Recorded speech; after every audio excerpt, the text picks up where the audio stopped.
views and opinions expressed in this podcast are solely those of the individuals participating in the show. All persons described or mentioned in the podcast should be considered innocent until proven guilty in a court of law. This podcast contains subject matter such as violence and graphic descriptions along with adult language, which may not be suitable for all audiences. Listener discretion is advised. Of all the mysteries in America, of all the unknown serial killers, it's arguable that the most famous is the Zodiac Killer. Can this case ever be solved? Is it even possible? Well, one man claims that he has done that, and he has the most compelling evidence you're ever going to hear. Tonight, we will interview that man. You're listening to the Mysterious Brews podcast, and tonight we bring you the case of the Zodiac Killer and our interview of author Dale Julin.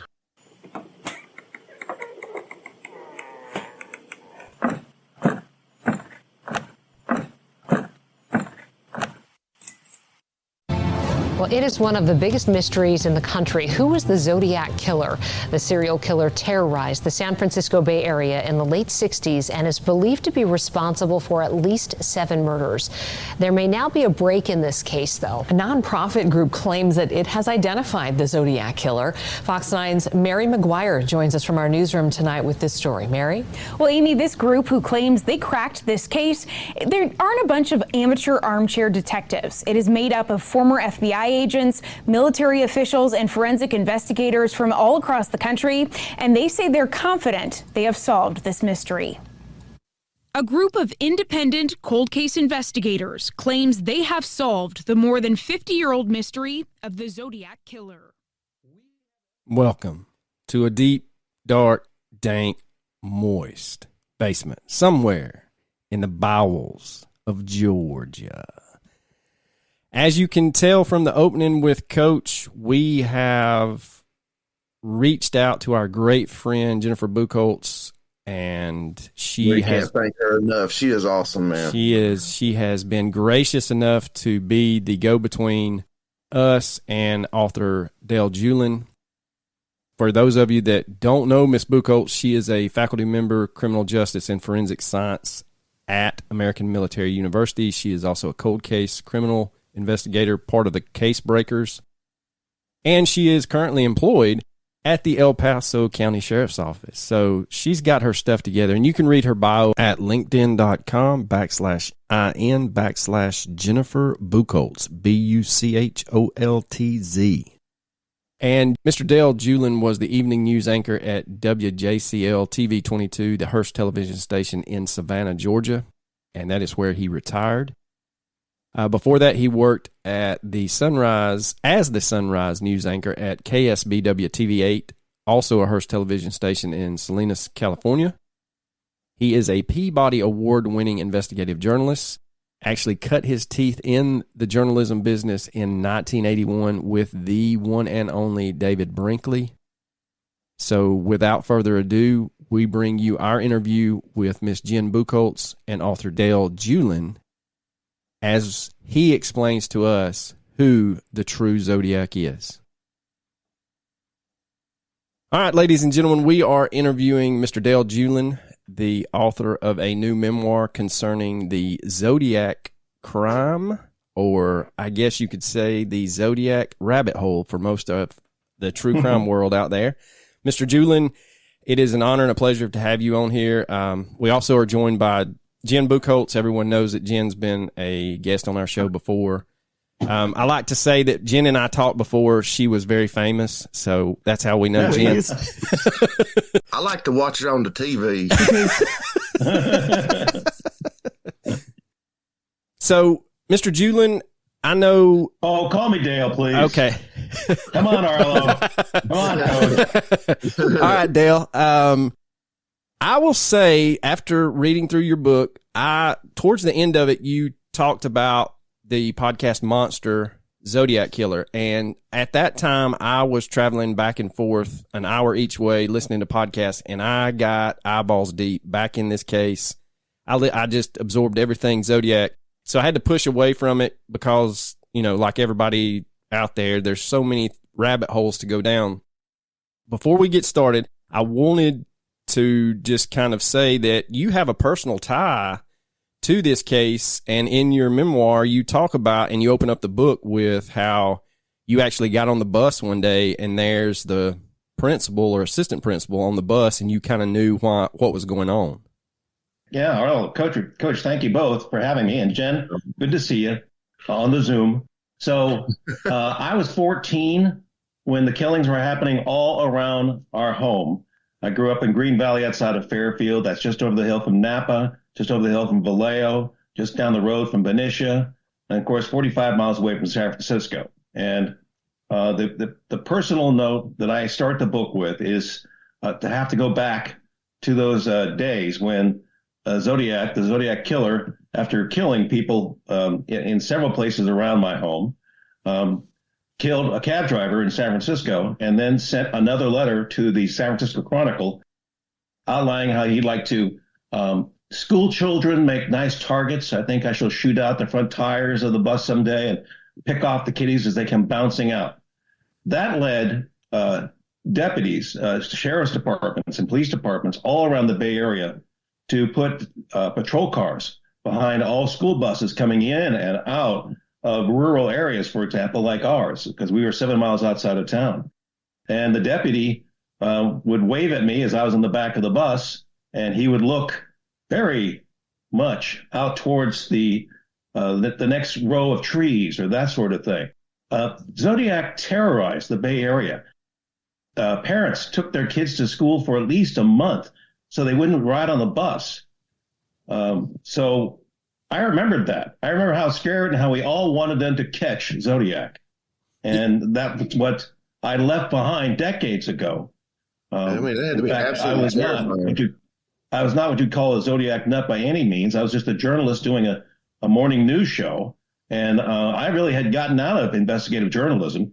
But we got essentially a knock on the door and a phone call in December of 2014.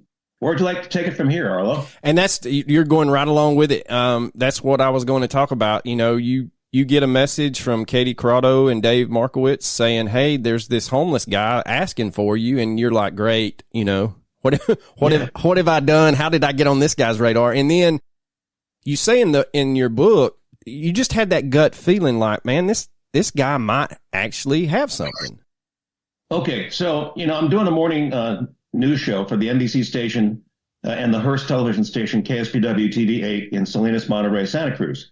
And, you know, I'm on the air for 2 hours with my co-anchor, Brittany. And when I get off the show, our very sharp as attack overnight producer, Katie Corrado, said, hey, some whack job called me in the middle of the night. Her words, not mine. Katie doesn't mince words. And he said, yeah, he says he thinks he knows who the Zodiac is. Well, first of all, the most amazing part about this story is that a newsroom actually picks up the phone back then, right? In the middle of the night. Yeah. Yeah.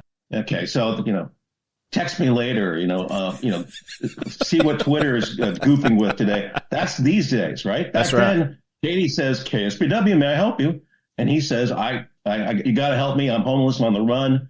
My surrogate father had tried to kill me with a hammer. I've been on the run for weeks since then. And he's the Zodiac Killer. And that's how Katie related it to me.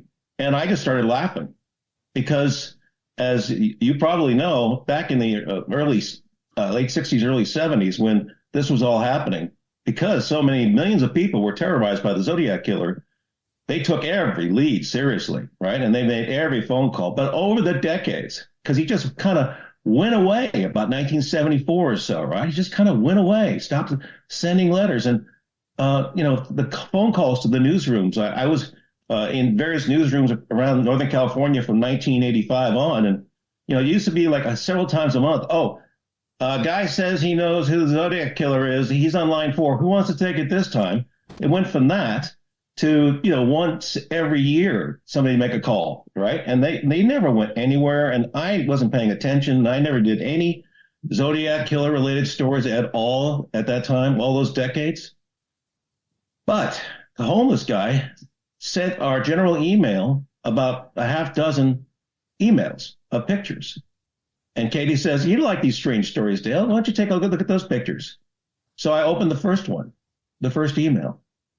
And it was a picture. Oh, and the title was Been Scared 20 Years. Oh, okay. And then I look at the picture. And it's a picture of a man gutting a doe, not a buck, a doe deer, from head to tail, just to see what's inside, I guess. That's what he used to say. And he's looking up and he's wearing glasses. And his face looks strangely familiar. Yeah, that's one thing I will say. Like that picture in your book, I was like, holy crap. Like it doesn't take, you don't have to hold it up to the light or twist it. I mean, it's right there in front of you. Yeah, it is. And it was taken out in the Yosemite backcountry. And that's the old man. He always liked to be called the old man. Gary Francis Post with an E on the end. The next email said, have encryptions, have text, right? Lake Berryessa, several clues to the Zodiac, which was enough in my gut as an old journalist. He used to play hunches. I had that feeling that that's something that meant I had to pursue this right now. He's not just any homeless man. All right. So I went to my boss, Lawton Dodd, news director Lawton Dodd, and I said in the morning meeting, I think I need to have my colleague Brittany produce the noon show because I've got to go see this guy. And Lawton, knowing me, said, oh, you already half believe it anyway already. So I'm going to send Jillian O'Brien, our assistant news director, out there. She can be the hammer, and right. That's right. The key, right? Is that we had a team effort. That's right. And George, our photographer, the three of us went out and we said, okay, we'll buy you a sandwich. Oh, when he called up, there was a sense of humor as well as fear in Chris Avery, our whistleblower to be. He calls me up and he takes my phone call and he calls me back and he goes, Dale Julin, morning anchor KSBW. I'm going, this is a bad impression of me. But he says, I've seen you, and Katie tells me that you grew up in that area, and I want to talk to you. I got to tell you, I want FBI protection right now because I'm on the run for my life. And I'm thinking, oh, please, this is ridiculous, right? But I said, okay, well, we'll buy you a sandwich. And we agreed to meet in the town of Seaside, Marina, that area there, just outside of Monterey, at a sandwich shop. And the three of us drive our two cars out to there, and how can I put it? He wasn't at the sandwich shop. Yeah, he kind of across the street. He kind of one-upped you, didn't he? Oh, this is at first when you're going, oh, wait a second, I think I've been conned here because he's across the street at a much more expensive Asian restaurant. And he's on the front porch on the deck there. It's a nice day in the Monterey area. And I tell Jillian, okay, I'm going to go across the street. And she says, like a good boss does, hey, wait a second. We don't know who this guy is, right? And he's waving and smiling. And, he's a 45-year-old man looking athletic, wearing a be cap and shorts. And he's over there eating. And I said, you guys just, set the camera up outside, be discreet, and I'll go up there and say hello because he's sitting with a whole bunch of people right there, right? Right. And I walk up and we shake hands, and he's got French onion soup. He's got all kinds of 4 different Asian dishes, right? He's got a bottle of wine that's open and like 2 glasses that are drunk right there. He says, here, have a glass and toast your good fortune. You're about to get the story of your life. And you're thinking, no, I'm about to have to hand over a $100 bill. Exactly. And Jillian comes walking up right then.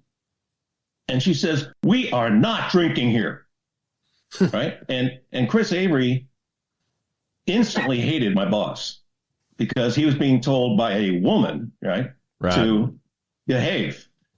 But that calmed everything down right then. We all sat down and we started to hear his story. The story is, briefly, and he wouldn't tell me the name of the perp, of the suspect at that time, because he wanted it for leverage. He kept saying, leverage. Right.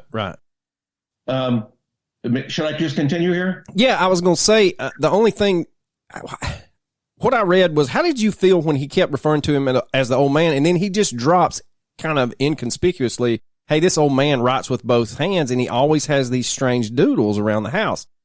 When I read that, I was thinking, if I'm sitting there, I'm like, all right, well, first of all, this guy's trying to stick me with a huge meal, but there's a little sliver right there that I've got to keep fishing. I've got to keep twitching that bait to see if he gives me something I can go on. You know how bad a fisherman I am? Let's not go there. Well, you live in Savannah now. You should be a professional. Your show has got me hooked already, so I'll get back to the story here. So, he told us a lot of things that could mean that he was telling the truth. But he wouldn't tell me the name. And at that point, Jillian said, that's it. We're out of here. I'll go get the check. We didn't know at the time, but the check was like $67 with a 15% tip. And, that was going to come out of my back pocket. Yeah. Because my boss, Lawton, always makes his budget. And that's one of the things he said a sandwich, not right. Right. And also the fact that he did that to us. Right. Yeah. He's not good at first impressions. He totally discredited him. But, I said, Jillian is getting the check. We're leaving. And he goes, no. You seem like a nice guy, Dale. You'll believe me. You got to believe me. I said, I simply at that point, I said, I need you to know the name of the man. Otherwise, I can't do anything with this. No, I'm not going to tell you. I need it for leverage. I got to go to the FBI. And I yelled at him. I said, what is his name? And like all the patrons around us like jumped, because a Calm Morning News guy just got angry, right? Right. They watched the show. But so he rocked back, and in a fashion like he was about to announce the name of the king, he rocked forward and said, Gary Francis Post, with an E on the end of Post. And I wrote it down. I said, thank you very much. I'll see what I can do. And at that point, Jillian started coming back. She was not shaking hands. She was holding the receipt, and she was furious. And Avery got up and started walking away. And then he started texting me saying, I'm homeless. I'm feeling like no one believes me. I've called the Chronicle. I've called SF Police. I went to KCRA in Sacramento, another Hearst station I used to work at, and they wouldn't even let me into the lobby, so to speak, because it's just an old Zodiac story. But you got to believe me. And it started to pour and rain, and I'm driving back to my home in Santa Cruz, and I feel sorry for the guy. I had this thought. I said, listen, if I can get you into a homeless shelter, will you take it? And he said, yes. So I called in a chip with the local homeless shelter I'd done a story for, a while back. Mm-hmm. And they sent out their bus, and I picked him up, and he had a roof over his head, and he thanked me for it. But here's the twist, Arlo, Chief, here's the twist. Okay. I didn't believe him. I thought I'd been conned, but I went back on a Saturday morning, a couple days later, and Patty was going to go to this rich woman's, home show, right? It was a charitable event, and a whole bunch of us were all going to go. And I begged off. I said, honey, I got to figure this out once and for all. I need to look up some Zodiac Killer stuff and see if he's got any credibility. So she goes to the home show. And she touring these homes in Santa Cruz with beautiful views of the Monterey Bay. And I'm there by myself. And so I quickly read that several authorities say, if you really want to see the actual documents, the actual letters that were sent by the Zodiac Killer to the Chronicle, the Examiner, the Times Herald, if you want to see the actual documents, not this crap that's all over the internet with people doodling on old letters and writing, coordinates and stuff like that. That's useless to me. I'm a journalist, damn it. Yeah, I need sourcing. You need originals. So these cops online, they said, use ZodiacKiller.com by Tom Voigt. Use ZodiacKiller.com. So I started looking at his website, and it's was the oldest, most authoritative website on the subject. And he had the usual suspects from way back when, and I really wasn't interested in that. I wasn't interested in the Zodiac Killer case because I just wanted to know if this guy was telling me anything that's true, right? Right. And so I thought to myself, what's the one thing I have now that the cops and the press did not have in 1970?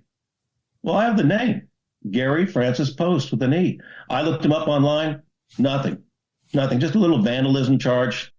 We're throwing rocks through a window in 2016. That's that was it. Or not 2016, a little bit before, right? Right. And before December 2014. And I said, okay, let's just look at the letters. And I used to work in Silicon Valley for a brief time, and I learned how to do reverse engineering. You know, the Japanese have a great toaster. Take it apart. We'll figure out how to make it better. That's right. Yeah. reverse engineering. I was going to say that's the one thing that as I was reading, it made more sense, because if you could just jump to the end and it didn't work, you're out 30 minutes. Exactly. What football game is on? That's right. That's right. I'm done. But Tom Voigt did a wonderful thing. He listed in chronological order every semi-verifiable letter sent by the Zodiac Killer from like 1969 to 1978. So I figure, hey, let's try some reverse engineering. Maybe there's something here. And that he got more sophisticated over the years in how he did the letters. Yes. So therefore he might have slipped up a little bit. Right. So I started from the back. And when I got to the October 1970 Halloween card, man, that's an interesting card. Yeah, that's one thing that I kind of, I felt like, we're both, it's kind of like a movie. I'm watching you through your process as I'm reading this book. And so, like I had said, I was eyeballs deep in the weeds in the rabbit hole on this case, driving back and forth to work during the pandemic and stuff, and listening, just swallowing anything Zodiac I could do. And then that Discovery Channel kind of comes on, and they made a big deal out of the Halloween card, and it always was real creepy, just the way he put it together. And so I was like, yeah, when I read that you just zoned in on the Halloween card, I was thinking that's perfect, because if you can find his name or anything that leads to him on that Halloween card, that's where it's going to be. Because I felt like he was very braggadocious when it came to that card. He was kind of just hanging it in the cop's face. You're never going to catch me. Here's, this is me, taunting you once again. Yeah, so you're absolutely right. In fact, I'm going to do. I don't have a copy of the letter in front of me, but I got it memorized more or less. So here we go. I feel it in my bones. You ache to know my name, but then why spoil the game? And there's a couple skeletons hanging from ponderosa pine trees, right, with little birds tweeting everywhere. And he's using the letter 14. He's like begging you to say out loud, teen, right? Teen, and that sort of thing. And so then I look over here, this little section over here, right?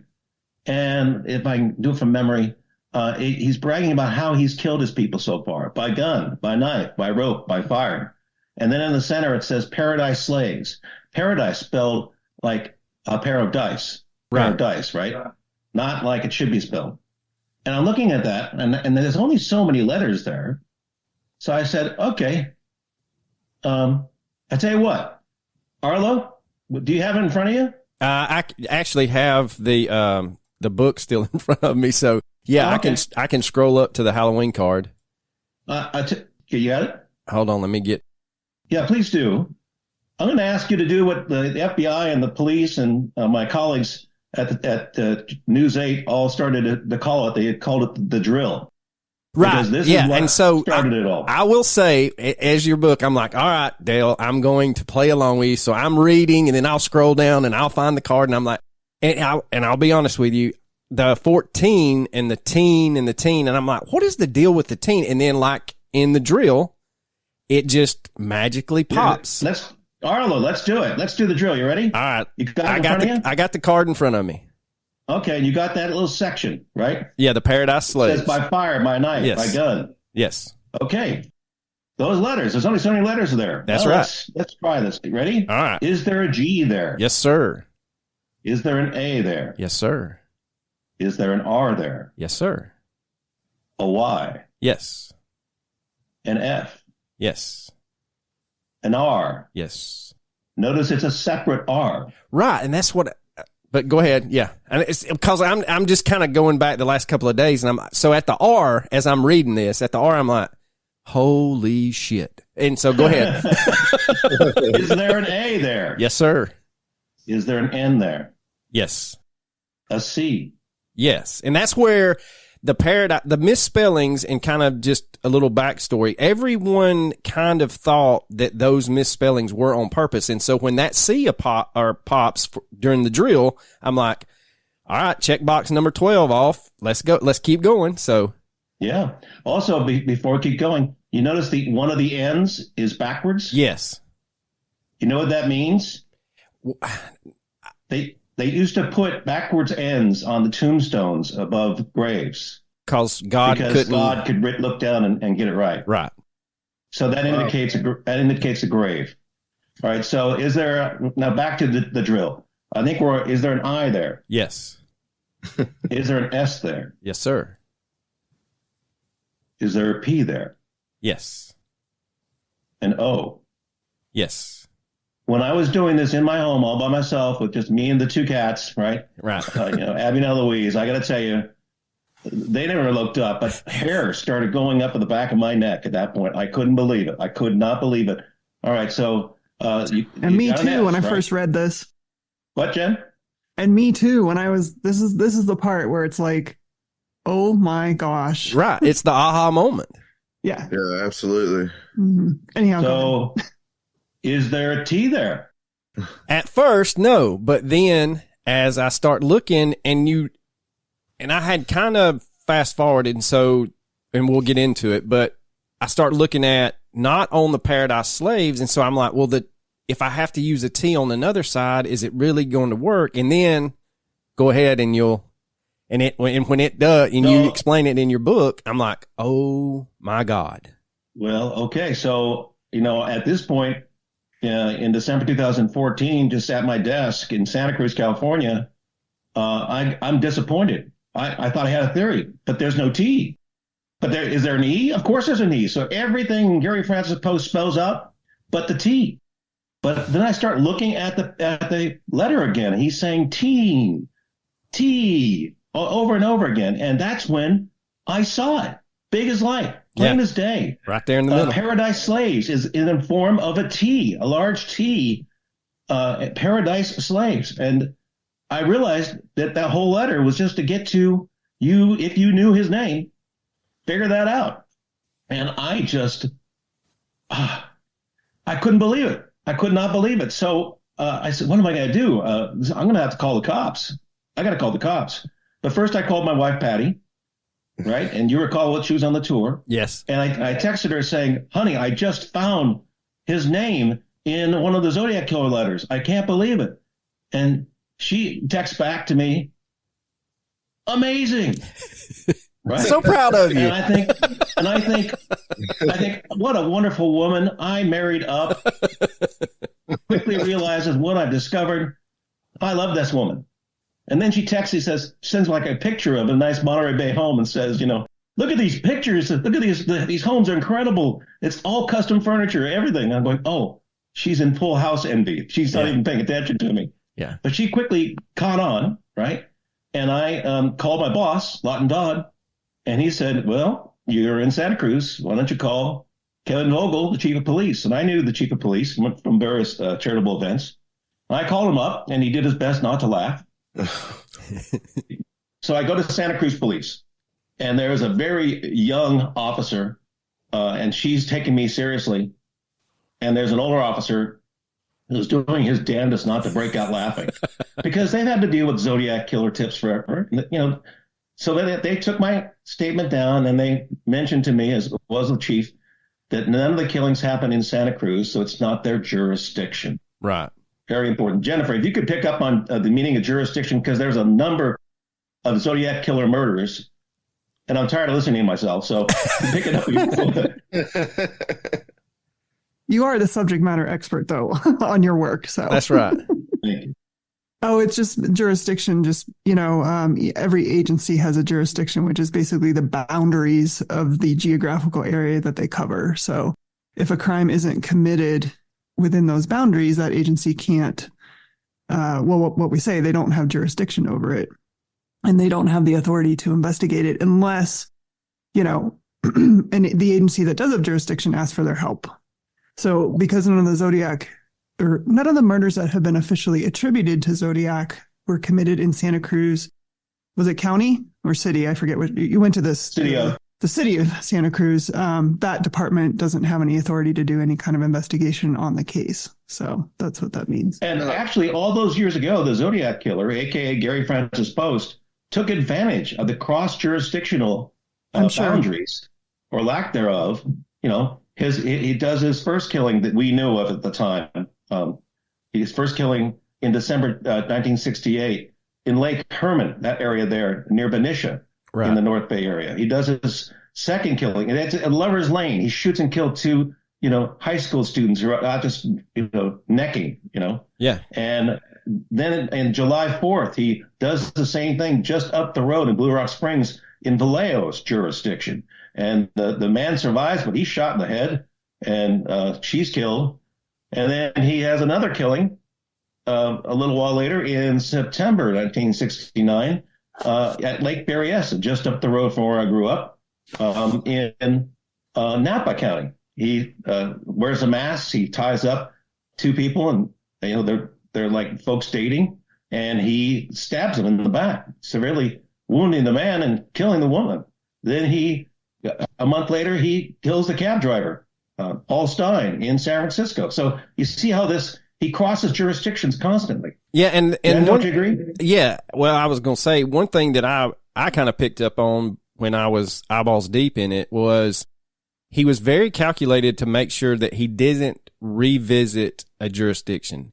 And back then, it was the macho, I'm chief of police, I'm going to solve this murder, I'm not going to ask for help. And now, thank God, we've come out of that, and we still run into it, and Jen has some cases that we've talked about that you still run into that small town mentality, but that kind of is disappearing. But back then that was standard operating procedure. You took care of yours. Jennifer? Yes, totally agree. Other than I don't think we've completely come out of that. No, we haven't completely come out of it. No, I was going to say that attitude is still widespread. I can pick some counties in our great state and some in Arkansas that they can just think that, well, I don't know what I'm doing, but I'm going to wing it. No. It's like in my hometown, there's 2 people missing. We covered it on one of our episodes. They both disappeared from a Flying J, and one county took one case and the other county took the other, and they're not cooperating with each other. Ridiculous. It's the same exact place in Gordon County, but Gordon County took the death case. And then the missing person's being covered by Murray County, and they're not really. Wow. Yeah, they're not cooperating with each other. It's wild. It doesn't make any sense. Yeah. Amen to that. Yeah. I will tell you that Gary Francis Post, aka the Zodiac Killer, he had for a psychopathic serial killer, he was a genius. I now know this. He was a genius, and he had a sick sense of humor, as we'll get to with the letters and the anagram treasure maps a little bit later, but he liked to use leverage. Remember what Chris Avery said about leverage, right? Right. He always from the old man, from the decades he was tutelage schooled by the old man. Leverage. Yeah, and always have an angle. Crossing over county lines to do your killings is a form of leverage. Yes, most definitely, because even as as you went through the killings, he's traveling. Up to, well, not up to, but across county lines, and maybe into another state with Donna Lass. And so, that's right.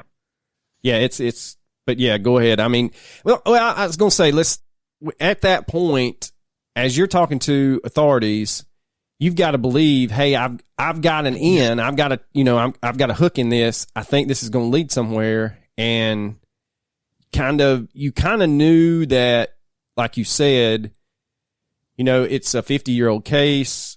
Everybody's got a theory. Everybody's uncle, stepfather, father who's passed away was the Zodiac because I found X, Y, and Z in the basement. But you had something they didn't, and that was the name. That's right. And also I had the whistleblower because, he had connections to Groveland still going on social media. He had connections, phone numbers. Suddenly, folks, think about it for just a second. Suddenly, I realize that the most infamous serial killer of the 20th century is not dead. Right. He's sitting up in Groveland drinking brandy and smoking pot in his backyard. And for the life of me, as one of the kids on the bus who was terrorized by this man, for the life of me, my bosses quickly agreed we could not tip our hand. We could not call and get his reaction to the fact that this young man had whistleblown on him. We did not want him to know that we had his number, so to speak. Yeah, because knowing how smart the Zodiac was, then any evidence that was not destroyed would most definitely be destroyed. So, Jen, I want your comments on this in just a second. I'm going to flash forward here to flashback to December 2014. What do we do? Santa Cruz can't help us. What do? The boss says, take him to the FBI. So I call back the homeless man, text him saying, I'm picking you up in my 2010 Kia Soul, which with the bumper sticker from the museum on the back that says jokingly, "Trust me, I'm a reporter." Trust me, I'm a reporter. So I'm going to take this little tin can of a car and go pick him up and take him to the FBI. So I take him to the FBI within a couple days, and they interview. There's a secure FBI office in Watsonville, right? That does not publicize. And we showed up. I called ahead to say that we were coming, and they let us in, and they put him in the witness room, which looks just like it is on Law and Order. It's there's two-way glass, there's a table, there's microphones, and there's two FBI agents sitting there. Have a seat. So Chris Avery's interviewed by the FBI for 2 hours. Tells him everything he knows about the old man, and why he figured out that he was the Zodiac Killer, which later becomes very obvious. And then they interview me for an hour, and I take them to the drill, right? And then say, look at this. This is something important. And to watch the FBI agents, good men, totally skeptical as can be, go through the drill, right? And when they got to the PO, their eyes started getting wider and wider, and one started nodding, right? Right. And then I get to the T, and I go, okay, so a few more questions, and then they say, okay, we will look into it, thank you. And one agent walks me and Chris Avery back to my car, and then he calls me as Avery gets into the car. He calls me aside, walks up, and he says, looks me in the eye, says, "Be careful." Oh, thank you, Agent. I appreciate it. Yeah, I really appreciate the vote of confidence. I drive Avery back to the homeless shelter, right? And don't you want to know real quick here, looking forward, without going into all the rest of the book, what then transpires, we later learned, is two FBI agents went to Groveland, and they interviewed, and we learned this a couple years later, they interview Gary Francis Post at his Groveland back mountain home. And Jennifer, you might want to comment on this. He suddenly got dementia. And his stepson, he couldn't answer any questions. Started to babble, right? But he wasn't doing that before. It's the old mafia trick. According to those who knew him, like his stepson, who instantly called our whistleblower a drug addict who is a habitual liar and is just looking for money. And so after several weeks, the FBI calls us back in, and they tell Avery, they don't believe his story. He's full of it. Please go on your way. And he had even gotten them so much in the investigation that they seized his briefcase from his ex-wife's house up in Reno. And they gave him it because there's handwriting samples. There's pictures of the old man with weapons and the whole bit in there. And they gave it back. And they didn't bother to call me in, right? To tell me why right? And so I'm left with me and my colleague Hans Smits, who by then, a drinking buddy for the Moss Landing Inn. Yes. Who used to be used to be in law enforcement himself. He becomes our handler. I needed to get away from Chris Avery, who's driving me crazy. Right. He's homeless. Hans is older guy, and he knows how to handle weapons, and he took care of him. Right.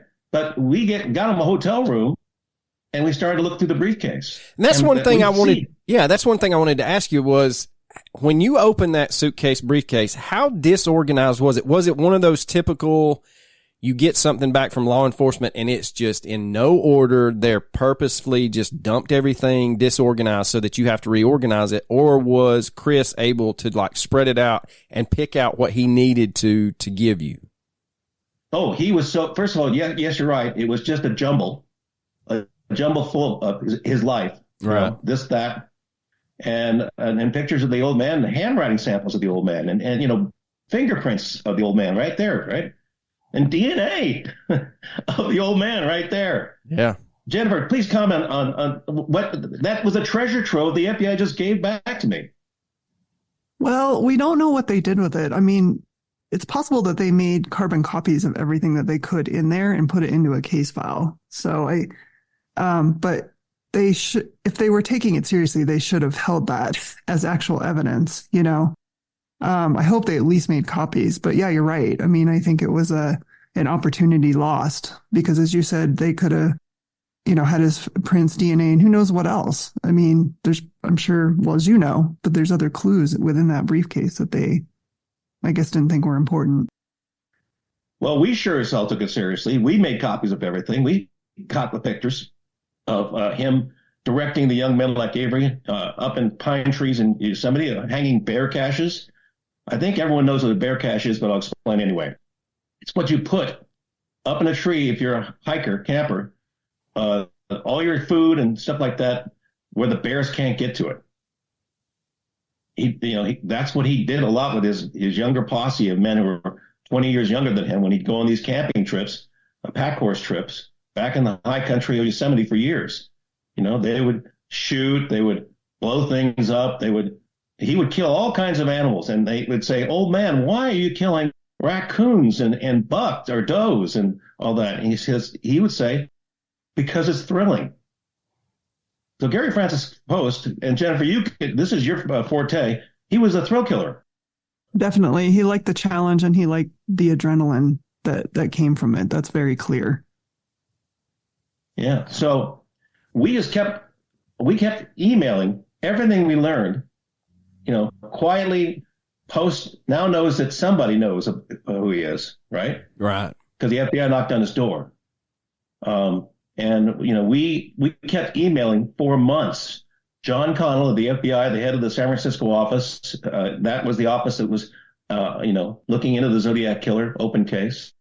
We started, sending these email chains to San Francisco police, Inspectors Perucci and Wynn Coop, who later came and interviewed me. God bless them. They did a great job on this. And Terry Poiser of the Vallejo police. Right. I will say. Did a great job too. And the guys in Solano County, Pimentel and others, they did great. The guys in Napa. In other words, as soon as I got a hold of whatever cold case detective had purview over this, they went on the email trail. And we just kept sending him stuff about Post. And eventually I figured out that I had no idea what to do with the Gary Francis Post name. So I contacted Daniel Olson. I'm naming names. Notice this? I'm naming names. I'm a journalist, damn it. All right, so I'm naming names. Daniel Olson was the head cyber guy for the FBI. I believe he still is. I have great respect for all these people, okay? But please, pay attention. This guy is the serial killer right here. You got to take a look at him. And so I started sending my very rough anagram solutions. Once I learned what anagrams actually were, I barely knew that. I'd just been watching Jeopardy, and occasionally there's an anagram clue, but nothing like these entire letters. But I did notice one thing right off the bat, and I started sending them to the FBI cyber guy. I said, please take a look at what I've got. Every credible Zodiac letter has the last name of Gary Francis Post at the end of the letter and on the envelope. He used the envelope as well, and the stamps. Right, and sometimes it's very easy. Francis is found in San Francisco. Right. Other times he needed to find a way to do the Y. That's why you can find on many of the Zodiac letters listed by Tom Voigt and ZodiacKiller.com, you can find in the last sentence the killer using the word mine. Right. Right. There's your Y.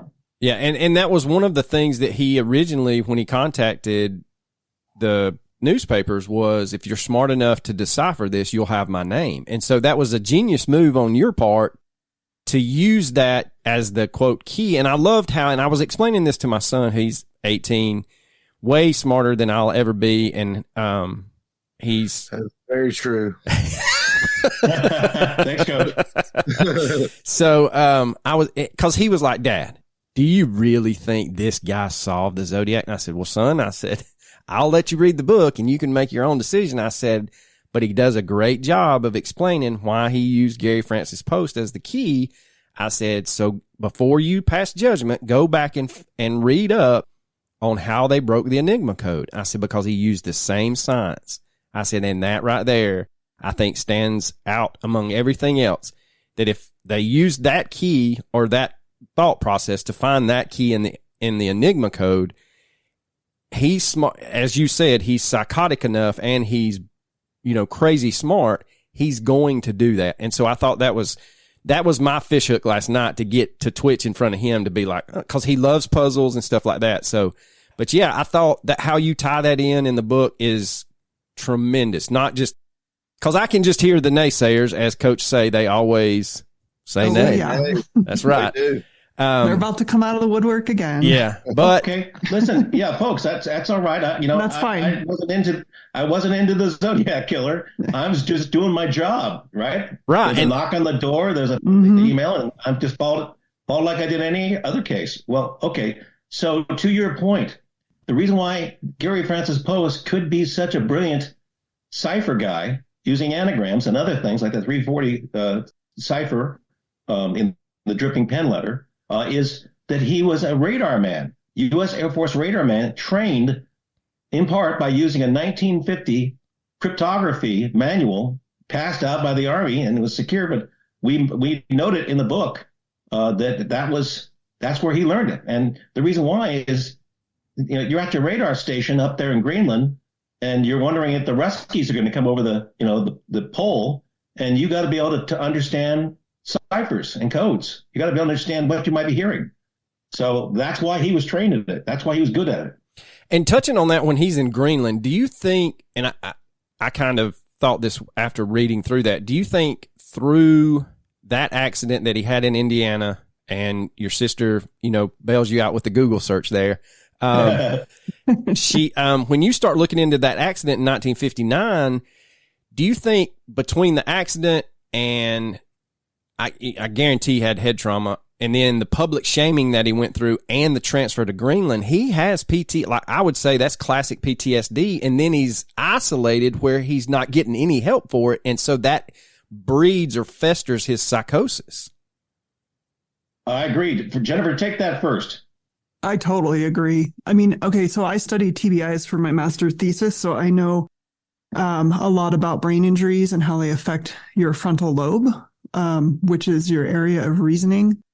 And based on the fellow airmen that Dale found that served with Post, they all, and correct me if I'm wrong, Dale, but they all said like that accident and that head injury was kind of a turning point. Like he changed.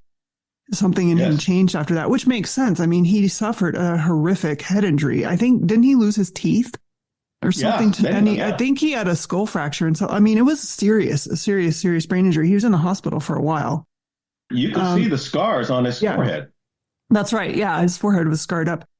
And back then, they didn't know about TBIs or how to treat any of that stuff or even diagnose it. So he didn't get any proper treatment for it. They just made sure he healed up physically, but not mentally. Yeah. And yes. And I think getting transferred to Greenland, Dale says in the book, it's the Siberia of duty stations. There's nothing there. There's nothing to do.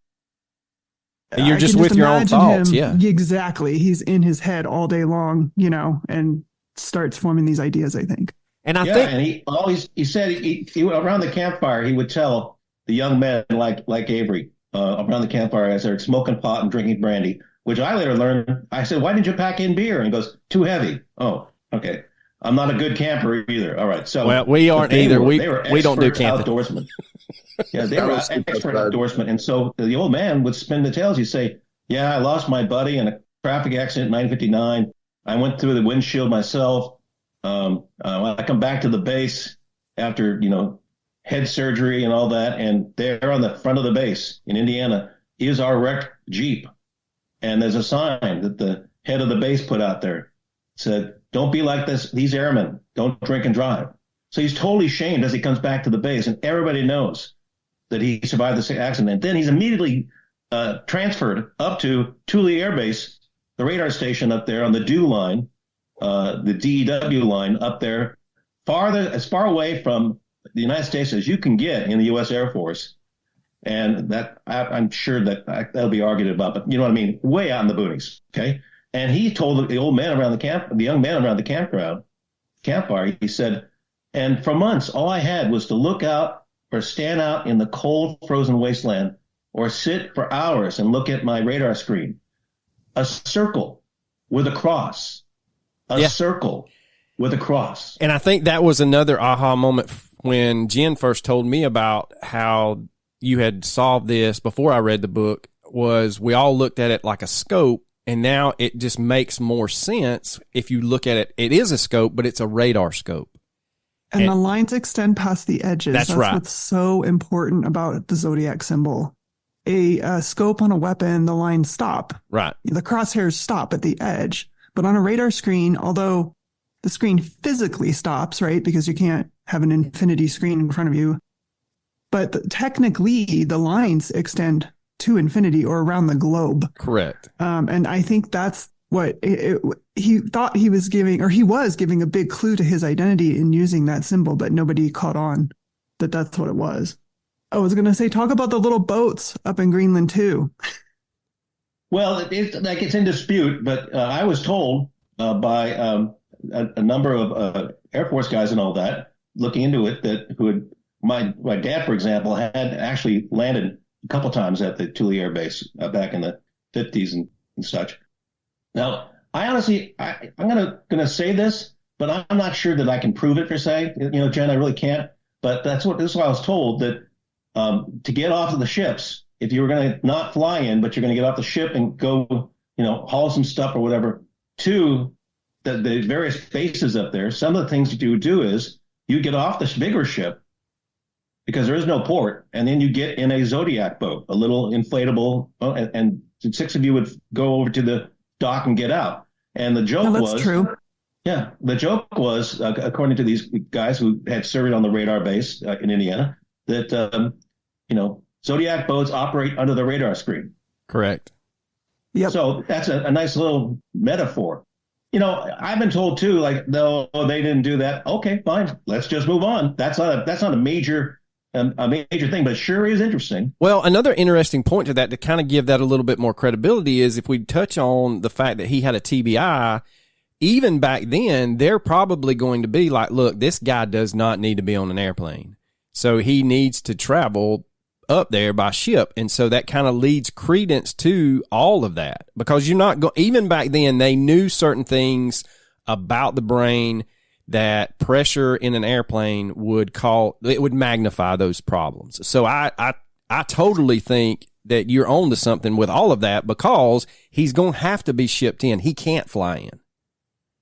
That's a good point. I didn't even think of that, but that's an excellent point. Yeah, it's a good point, but I can't prove it, so I'm just. Oh, I know. Yeah, we're all conjecture. That's why I'm still That's why I'm still a teacher. So I can't prove half the stuff I come up with. So. But the thing is, think about this guy. So then he retires from the Air Force, but before he retires, we got it confirmed that he was transferred back to California to Vandenberg Air Force Base, right on the coast. Right. And he was there in 1963 when, son of a bitch, 2 lovers on a senior cut day out of the Gaviota State Beach are brutally murdered. And that was a fringe case, was it not? Because everybody, one of the diehard Zodiac people are like, oh, that's a fringe case. There's no way. And I'm like, how can it not be? If you're following the evidence, you follow him, and then you start looking for the crimes in that area. I mean, that lines right up. Okay, to your point, but we didn't know it then. But if you know Gary Francis Post, he wears size 10 Wingwalker boots. We have pictures of him in the Wingwalker boots. Our whistleblower once had to wear size 10 Wayne Walker boots that the old man loaned to him, right? So we know what kind of boots he had. Well, those footprints by size 10 Wayne Walker boots are all over the murder scene. Also, the cartridges recovered at the scene, right? The gun that was used, the bullets, the casings were bought at the commissary. I guess they would call it the commissary at Vandenberg Air Force Base. Yeah, and a lot of people have to understand that we're talking, mid 60s. It's not the Vandenberg that you think of now. The California that you think of now is not the California of the 60s and the 70s. It was a whole lot less populated, and so there was a lot of places that you just couldn't get things except, say, at a commissary. That's correct. He may have even bought his latest pair of wing walkers years later, after he retired and left Vandenberg. He goes up to Alameda, where he meets up with eventually it'll be his business partner. He starts becoming a union house painter in the Bay Area. At the time of the killings, he was a union house painter in the Bay Area, and he used to tell the younger men around the campfire how much fun he had poaching at Lake Herman for one of the murders, the two murders happened, and also at Lake Berryessa, where another attack happened. He would just go poaching up there all the time. And at a certain point, did I fail to mention? Wing Walker boots the footprints were discovered at the Lake Berryessa crime scene, right? Yeah. And Sherry Joe Bates. Yeah. And so, right. So he may have, there was speculation at the time that he might have bought those Wing Walker boots because they're Air Force issue at Travis Air Force Base, which is where my dad was stationed and where we would go to the commissary and the PX. Because, like I say, these things are happening all around us. Right. Well, and another thing with that is I loved how, and this just goes to your credibility about being a great investigative journalist, is you would contact Avery to get things out of him without him knowing what you were fishing for. And so you'd be like, hey, and I love that about how you are kind of keeping him at arm's distance because he's got all this knowledge and you don't want him to taint your theories, but you're like, hey, did you ever see him wear wing walkers? And he's like, yeah, I had to wear a pair of his boots because I forgot mine, and we wear the same size, and he loved those boots. And so I loved how Chris always gave you that credibility when you would ask, when you run into like a small question, you could reach out to Chris and be like, hey, did he ever say this? Or has he ever talked? And it was loose terms. You're not leading the witness. That's what I want people to understand. Throughout that whole book, I think you do a great job of making sure the reader and the audience know that you are not trying to lead. And you even said in there, you started this process by I'm going to just prove this guy wrong. I'm going to go look at some houses and have a great weekend with my wife. And then unfortunately, 10 years later, here we are. Well, just one minor correction. It's 9. I think we can round up at this point. It was an invaluable investigative tool to have Chris be available. And shortly after we went to the FBI, we went to San Francisco police, and the inspectors at Wynkoop and Perucci, they came down to my Santa Cruz house and interviewed me.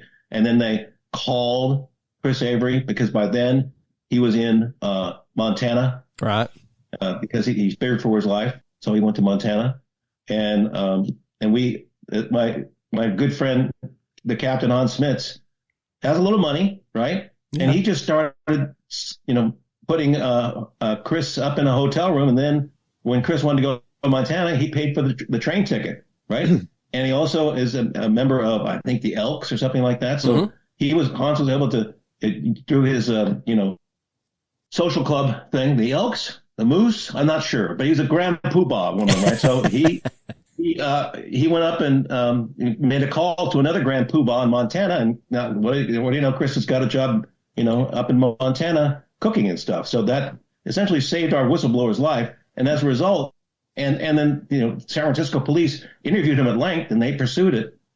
But to your point, I started looking into the various killings, and there's a story about a missing woman, this nurse, Donna Lass, up in Lake Tahoe from September 1970. She just up and disappeared.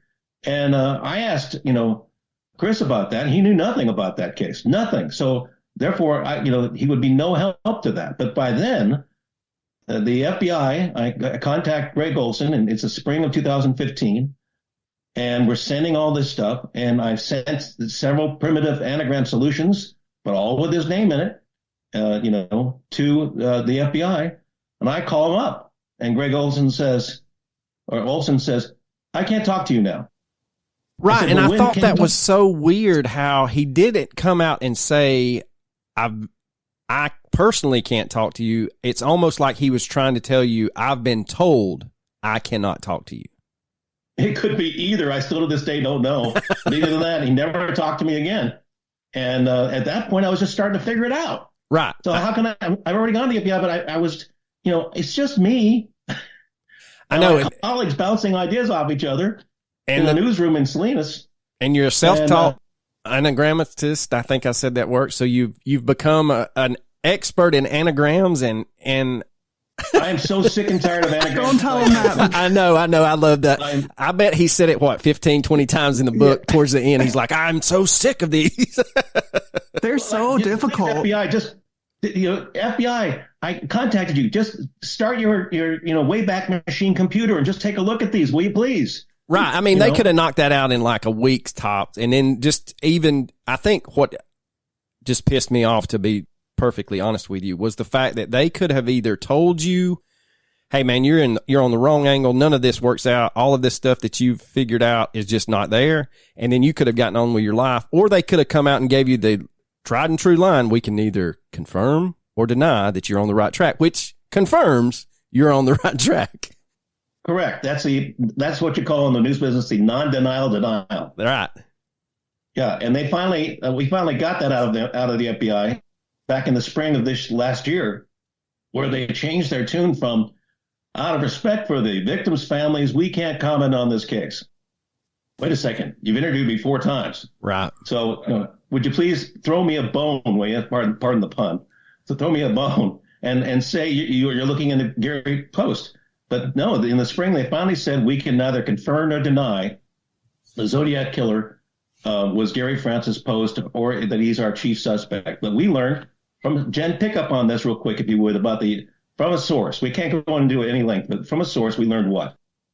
It took a couple years, but through the Case Breakers nonprofit team, we developed a source within the FBI who did confirm that Gary Francis Post is at least on the suspect list. I didn't talk to that source directly, so the information given to me is secondhand, but that was my understanding. And I think, Dale, you got a little more information that he's basically at the top of their list.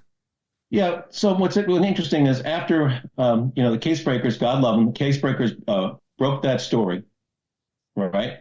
Confirming that since 2016, the FBI has put Gary Francis Post at or near the top of their Zodiac Killer list of suspects.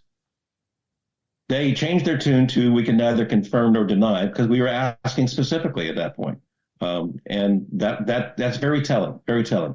Why does that matter? Well, it was December 2014 when we walked into the FBI office with our whistleblower and told them this. And then they went and took a look, and then they walked away. And then 15 months later, and we later put her on tape. We have it on tape.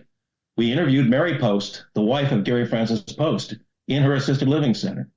And she said the reason why he decided to throw me down the staircase and nearly kill me was because he figured out that she was going to finally go to the police. Because the folks who love Mary Post, some of them would say she's sweet as can be and dumb as a rock. And she admitted on tape, essentially, that she don't say nothing about anything, and that Gary Post, her husband of all those years, she later said they never consummated their marriage. Ooh, wow! But she did all the cooking, right? She did all the cleaning, and if he got mad at her, he would throw one of the witnesses. He would throw things at her. So she's an abused woman, and she said that at certain points he admitted that he knew Donna Lass. Yeah, now I kind of wanted to touch on that and then that's how you kind of pull the book together. Is you figure out like you keep going back to that Halloween card. And so, like we said, the dirty word anagram keeps popping up, and you find out the music angle, and he's always got a title to his letters. And then you find the ellipses, and the ellipses kind of tell you don't look until the other end of the ellipse. Yeah, would your listeners like to figure out how to solve Zodiac Killer anagrams? Probably. Here it is. I figured this out a month after the FBI stopped talking to me. Okay, but I started to learn. Oh, Jen, I don't know if you've got the thing from the Paul Stein. The school children make nice targets. Do you have that with you? I do. Okay, ready. Okay, so I start to figure out some of these anagram things. I start with his name, pull it out. Then I started using, and whoever owns this, I want to say to you, thank you. The anagramsolver.net. Anagramsolver.net. You use no other anagram solvers. Use anagramsolver.net. Right under the first page, it says, what does this thing do? Well, what it does is you can plug the first 3 or 4 sentences of a Zodiac Killer letter in, and up will come 9 pages. And I would print them out and then just, go have myself an adult beverage at the Moss Landing Inn and go through them one by one before going home. You can print them out, and some phrases would come up that make a lot of sense, and most don't. But what I did learn in terms of a pattern is that if you did with the first 3 or 4 sentences, up would come a song title, famous song from the era, from before the killings, that could easily be used as a sick joke, like let it snow, let it snow, let it snow. Yeah, because or Bye Bye Birdie. Put up in a tree under the snow, right? Yeah. Like this one, I say a little prayer for you. Bye Bye Birdie, time for me to fly. That's what on the Halloween card. Yeah. And so so then I started to figure out, and my co-anchor, Brittany, wonderful, smart as can be, smarter than me. She goes, well, we're sharing a cubicle. She goes, maybe that's part of the deal. You got his name. Maybe that's the start of the anagram. And from that moment on, things started to fall in place like dominoes, right? Because I could get the start and I could get the end. Occasionally I get the wrong song. A week later, I'd figure out the right song. Because, the anagramsolver.net will print out, it's not just one song title. It might be 3, whatever. But right. I always pick the one that had a sick twist to it. You know what I mean? Yes. Like, hey, yeah. Because by now I know that he is one funny, sick genius. Okay. So that's what he's doing. And then I'm driving up Highway 1 in the rain, and I'm trying to figure things out, and I can't figure out the middle. And up on my CD, I pop in a police CD, right? And up comes Sting's song, Murder by Numbers, 1, 2, 3. It's as easy to learn as your ABCs. Light bulb goes off in the Kia Soul. I can't tell you how, because to this day, I hope at some point I can say thank you, Sting, in person or whatever, right? Yeah. Maybe get his autograph, whatever. But he did it. Sting did it, okay? Because at that point, I suddenly realized I've not used any of the numbers in the Zodiac letters. And that's important because numbers measure things. They give directions. They do coordinates. They can do latitude and longitude. And so then I started working through the middle, and occasionally I would call Chris and ask if, I'm starting to see in these remaining words, bear cache in anagramsolver.net. I'm starting to see ponderosa. Oh, can I get tree? Yes. Okay, so Donna last went missing, in September of 1970, and he sent a Halloween card that shows a skeleton hanging from a tree. Could it be? And so I said, wait a second. Could he have put her entire body up in a bear cache? No, it doesn't make any sense. So I called Chris back, and it was part of an interview we conducted. We did an hour-long interview in December 2014 with Chris on camera, and he described it, and I asked him about it. The old man loved to kill anything for thrill, right? And then many of those, the animals he killed, he would take back to Groveland, to his home, and boil them up in a lye bath, Lye bath, because that takes all the flesh off of the bones, and what you're left with is a skeleton. Right. Jennifer, to your point on that. Yeah, and you tie in Amerigo Vespucci and Magnetic North, and instead of the boogeyman, the actual real name, the bogeyman. And I loved how all of that fell in the book, how, man, I felt like I was right there with you, hanging on I was like, I'm pulling for him. Come on, let this work out. But yeah, I mean, when he solved the three that, well, there's actually more than three, but there's three main ones that gave directions to that tree, which I know Dale's going to talk about, up by Zephyr Cove. That was it for me. I threw my hands up. I'm like, there's no other explanation for this. Well, this has to be correct. Yeah, and I think I texted Jen yesterday and told her that's where I hit my aha moment. I was like, there's no other way you can do that. And to your credit and journalistic greatness, you find a boat's. Am I getting paid for this? I'm not getting paid for this. But you find a Coast Guard guy that tells you, hey, man, I know what that symbol is. And no one had ever come forward and told you that symbol was a wind direction. Yeah. Yes. Daly was his name. Yes. Daly was his name. And he was a petty officer, right? Right. And so here's the thing. Over the course of a couple months in the late spring of 2015, we keep waiting and waiting and waiting. And the only thing I have to do is call up Chris now and then and say, hey, what are you hearing up in Groveland? Is he still alive? Yeah, he's 76, 77, whatever. I had the Halloween card out, right? And I'm in the newsroom. I'm supposed to be producing the noon news. But, my boss is throwing me a lot of rope here, so to speak, right? And letting me continue to pursue this. Because by then, in Brittany and our cubicle, there's this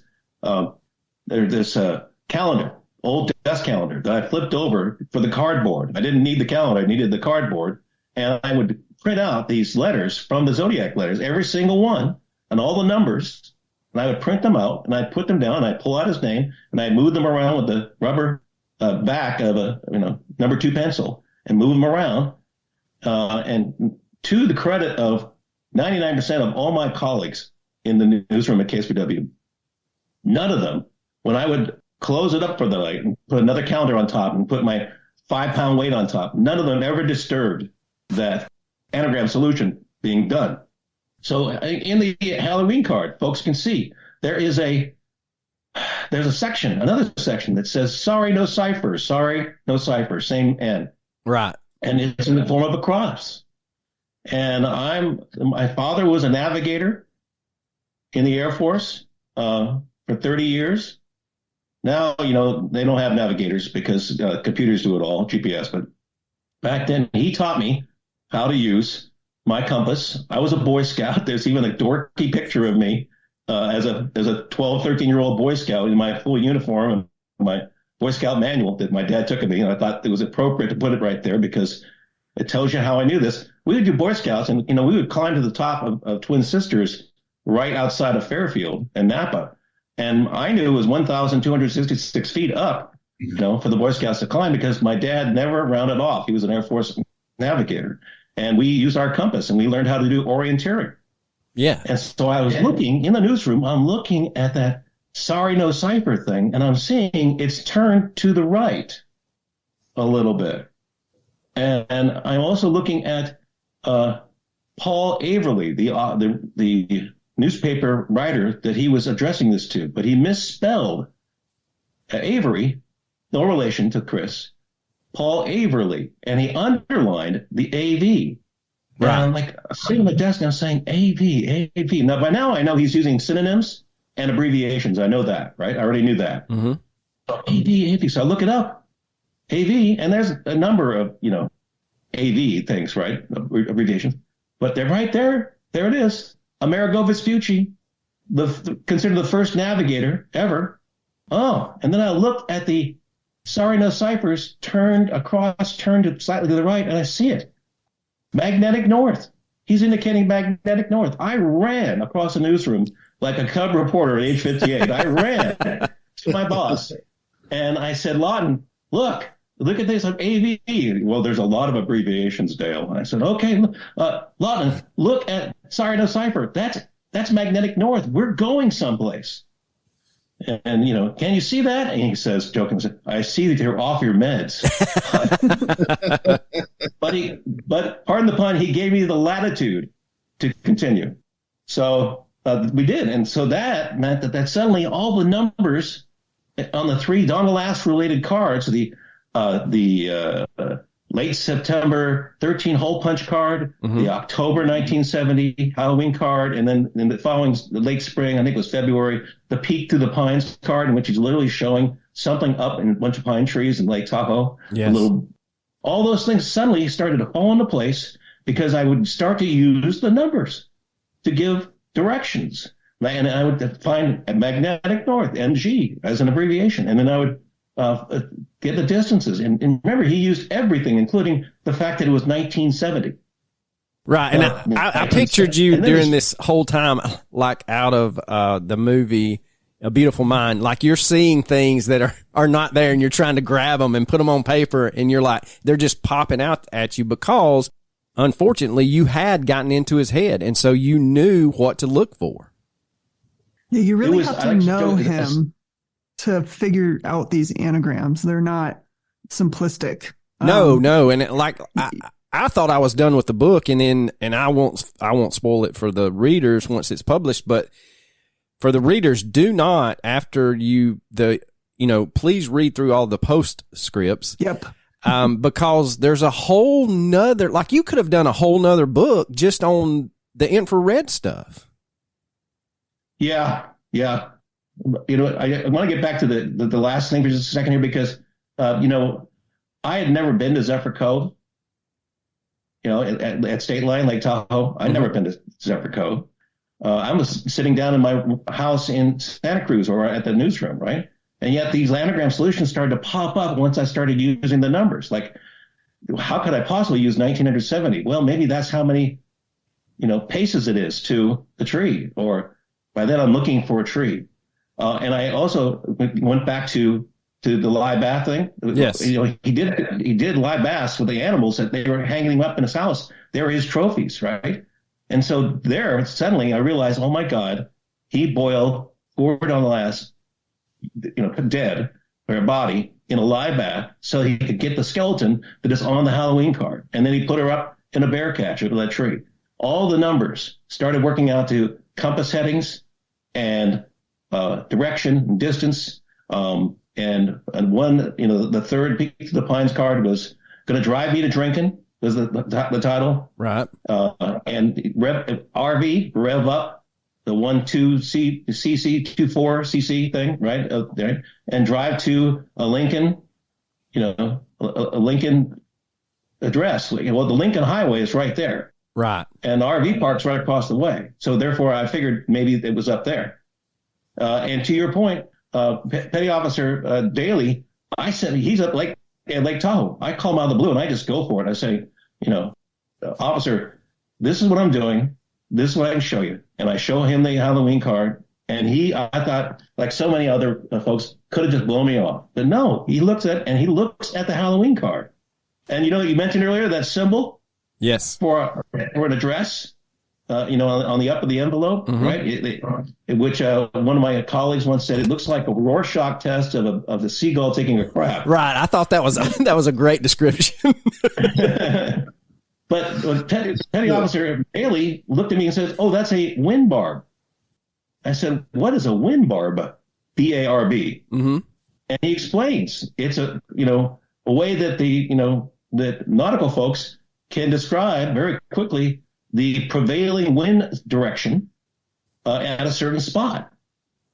And so, later on, Daly and his wife, Nicole, and Hans, we go up to test my cockamamie theory, my wild goose chase. By then I had 98% of the 3 anagram solutions, and they all go to the same place.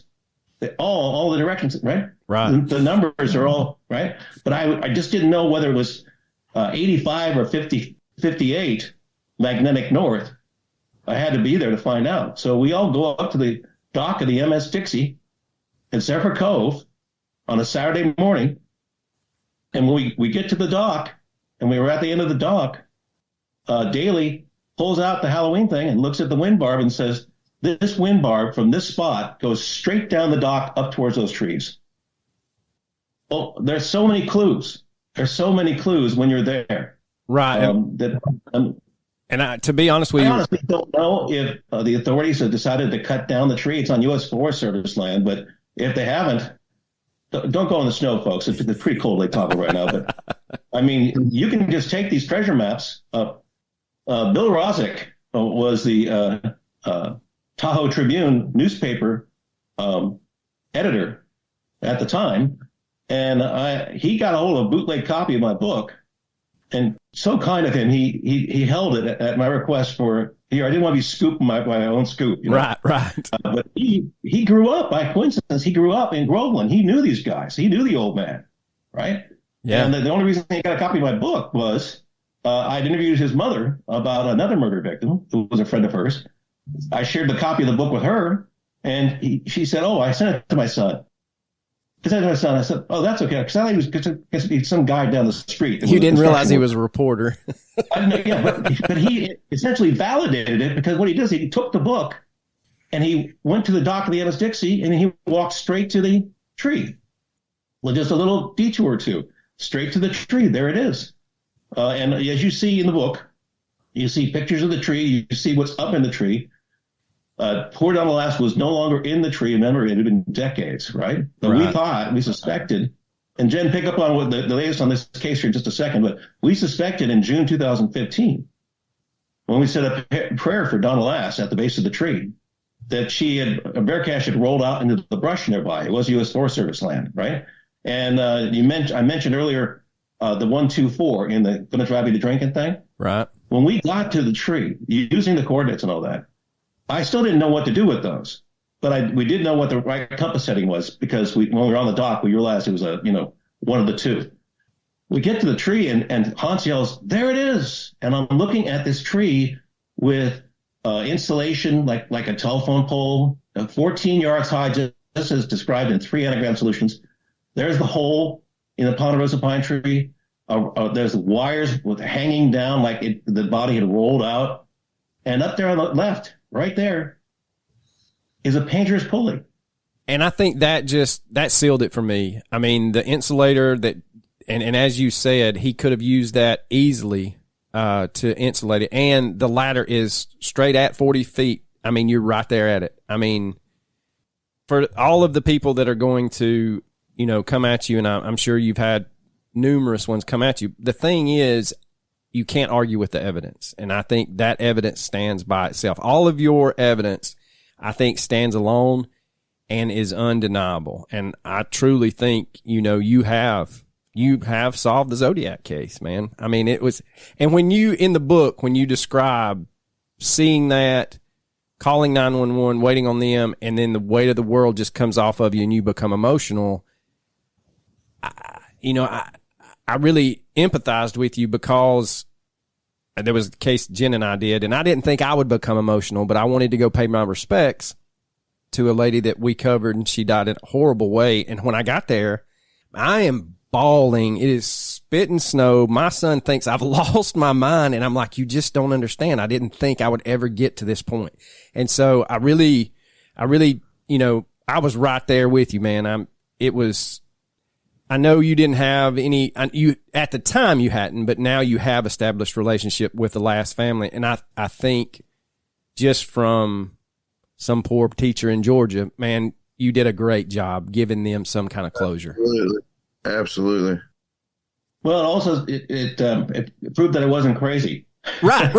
Yeah. There's always that. I mean, but to your point, I established a long-time relationship. I went up and met with him in San Francisco with Don Pilker, who is the nephew of Donald Lass.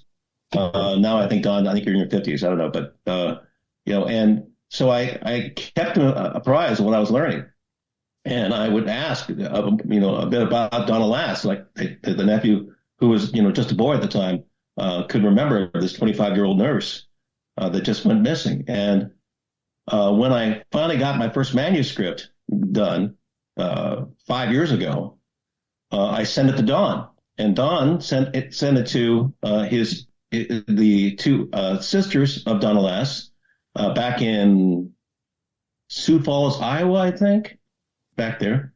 And they grabbed a copy of the book, printed a copy out, and they were all flying into Lake Tahoe for a variety of reasons. One of them was to try to reestablish relationships with the South Lake Tahoe Police Department, whose jurisdiction it is.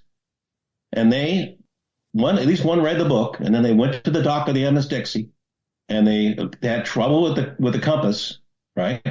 But they just used all the other visual clues that are contained in the 3 anagram solutions, and they walked straight to the tree. And just like we did in June 2015, it was such an emotional experience to realize that, yes, she was here. Where is she now? Is she in the brush? Her bones? What's going on, right? And we said a prayer then, and the last family said a prayer when they got there 5 years ago. And then here's the thing that's so, thank God, they went to South Lake Tahoe Police. They asked to be kept in the loop, and they gave a DNA sample. And 5 years later, Jen, pick it up. What has happened with the Donna Lass case? Just last week, December 27th, it hit the news that Donna Lass's skull had been identified. It was actually found in 1986. They didn't have DNA testing back then, so it was put in the evidence room. I can't remember which law enforcement agency up by Tahoe, but anyways. And with a newly established cold case unit up there with new funding, in the past year, they were able to extract the DNA from that skull. Probably, I assume it had the teeth. That's what you would need to get the DNA from a skull. Extracted that DNA, created a DNA profile, compared it to Donna Lass's sister's DNA, and it was a match. And so Donna Lass's skull at least has been located, but it's still a big mystery because we don't know where the rest of her is. We obviously don't know how the skull got to where it is, but it's about a 90-minute drive from the tree at Zephyr Cove. So somebody transported her remains, or at least that part of her remains, quite a distance and picked that spot for whatever reason. The bigger mystery to me is that a sheriff's deputy found the skull, and sheriff's deputies aren't just out wandering around through the brush, and we don't know exactly where it was found, but they have things to do. So I highly suspect that an anonymous tip was called in, or maybe a letter was mailed in that gave them some information about where to find that skull. And hopefully someday we'll get some confirmation of that. But I can't come up with any other logical theory as to why a sheriff's deputy, a law enforcement officer, would just magically come across a human skull. That doesn't happen.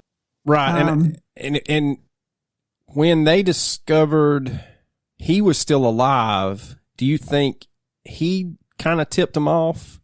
Or do you think maybe, not really tipped them off, kind of braggadociously saying, hey, I think I saw a skull? If I had to theorize, and of course this is all speculation, but I'm thinking something in 1986 came up about Donna Lass, maybe in the news or the media. I don't know. I need to go back and do some research and see if there was like a renewed effort in the media or something that's maybe sparked his attention. And so, yeah, it was like a way of bragging, like, here she is. But, yeah. And here I am, especially if he called in a tip or sent in a letter. I guarantee, his name is there, and he gave clues about his identity that they didn't pick up on. But yeah, it's a way of bragging and staying relevant and controlling the narrative, really, like staying in control of the situation. Right. To the end, I think he did that. And in both of your opinions, and it may be the same, but deep down, what is your gut feeling as to why law enforcement has been so reluctant to compare the DNA in Riverside and to just go through and tear post-life apart and confirm or deny 100% this is the guy? Do you think it's money motivated because of... No. It's ego. It's not even a gut feeling. I know why. They don't want they don't want quote unquote outsiders or quote unquote amateur sleuths. By the way, I hate that phrase. I don't mind the word sleuth. We are not amateurs. Like, I'm in law enforcement. I'm a cold case investigator. That's what I do. I've been a death investigator for the New York City, the Office of the Chief Medical Examiner in New York. I was a badged counterintelligence agent in the Army. Like, I'm not an amateur. I really hate that word. You can call me a sleuth. And same with the rest of our team. I mean, yes, Dale is in journalism, or was, but like, he was still an investigative reporter. It's a different type of investigator.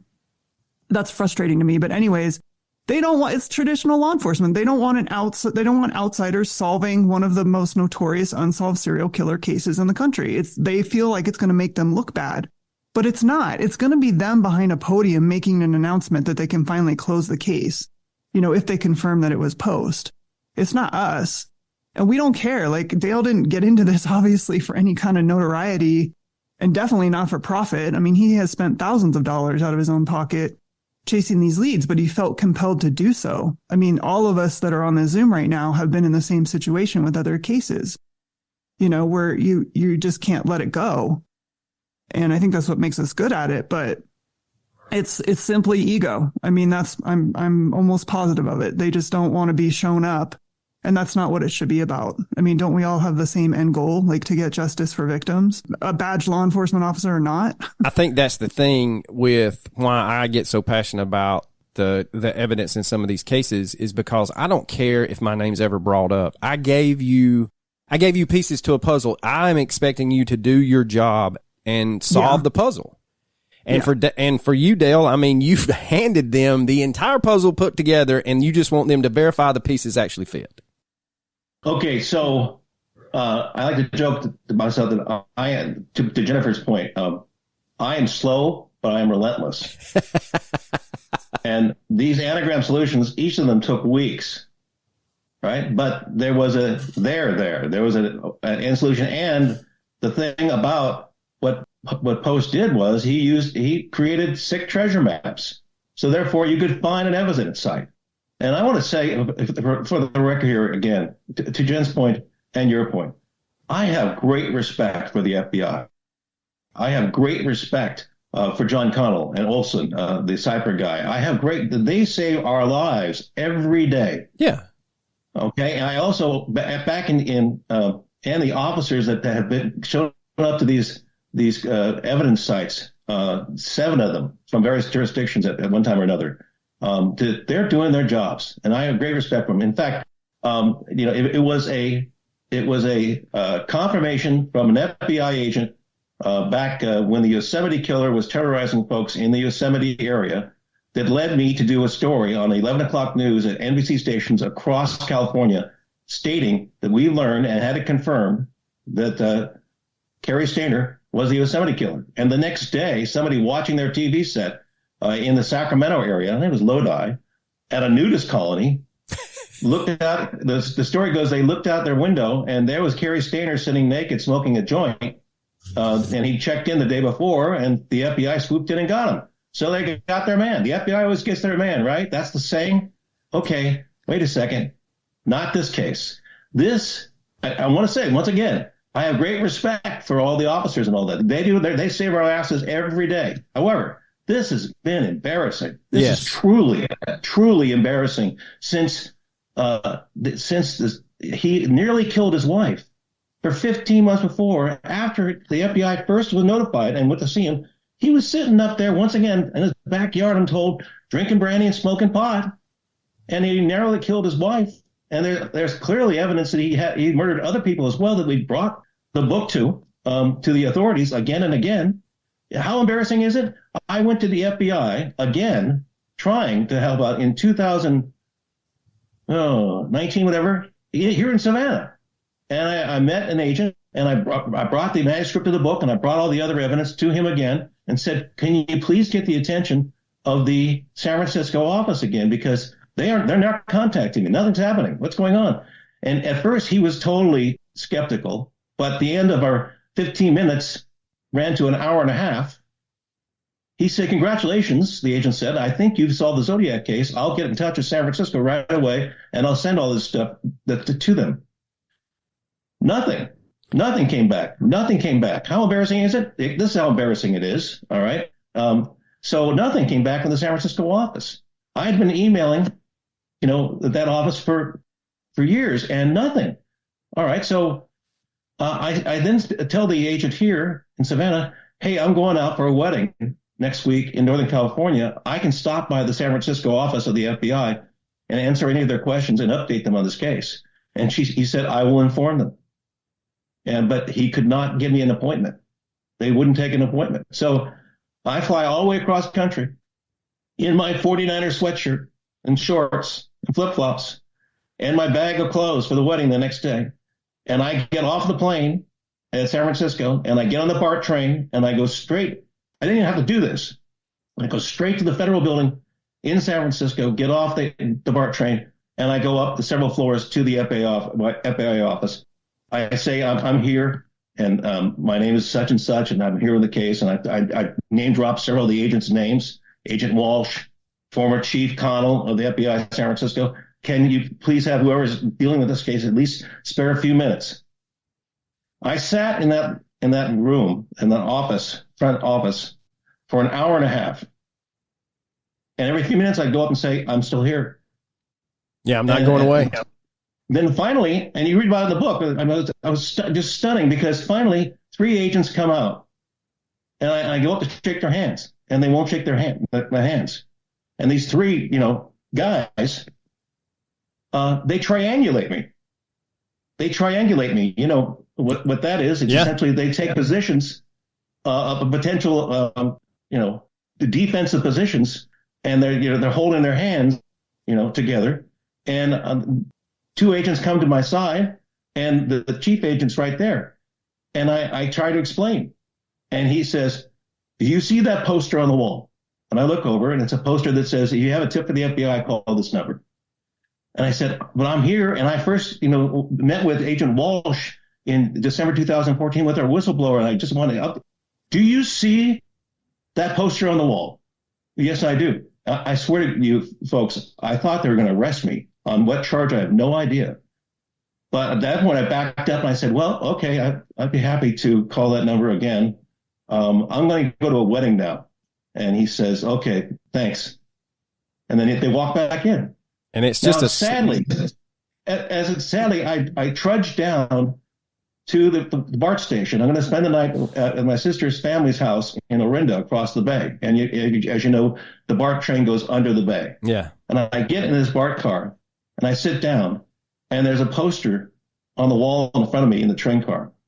And it says, Monster, the story of the Zodiac Killer. It was like a really hot podcast at the time. You mentioned it already. Yeah, in this show. it was. It was. Well, I saw that, and it's a hood. It's the hood from the Lake Berryessa attack. And I'm looking, and I know who's behind that hood. I see Gary Francis Post's eyes looking at me, so to speak. Yep. And I simply just laughed so I wouldn't cry.